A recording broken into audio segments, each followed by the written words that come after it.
dito mga idol, nagpakiramdaman na sila kung sino talaga ang mas pinakamalakas sa kanilang dalawa.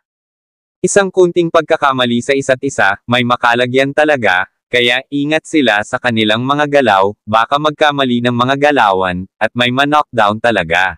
At dito tingnan nyo ng mabuti at hindi pa natin ito itutuloy guys, nasa 99.4% pa lang ang hindi nakapag-subscribe sa ating munting YouTube channel, baka naman dyan, pa-subscribe naman, at pakidamay na lang sa pag-click the notification bell para laging kayong updated sa mga bagong kong tips and tricks, at maraming salamat sa inyong suporta. Buti kung papaano talaga mag-set up ng magandang combination ng isang Naoya Ino ng Japan. Huwag kayong kukurap kung papaano mag-set up ng isang job, at isang malakas na street job para makagawa ng isang magandang knockdown. Slow natin, para makikita ng mabuti.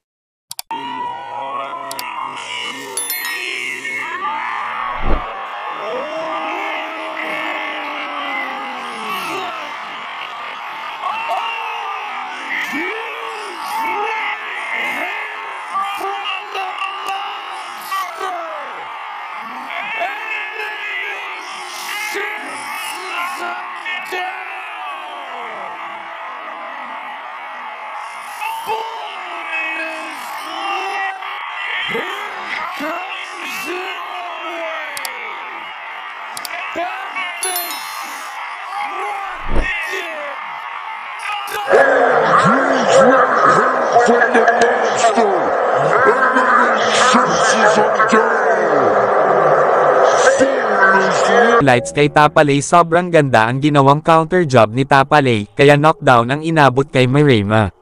Ayon, kapag magkaharap na dalawang champion na sila, Tapalay at Naoya Ino, sino kaya ang mananalo sa dalawa? Kaya share na at comment mga idol, maraming salamat.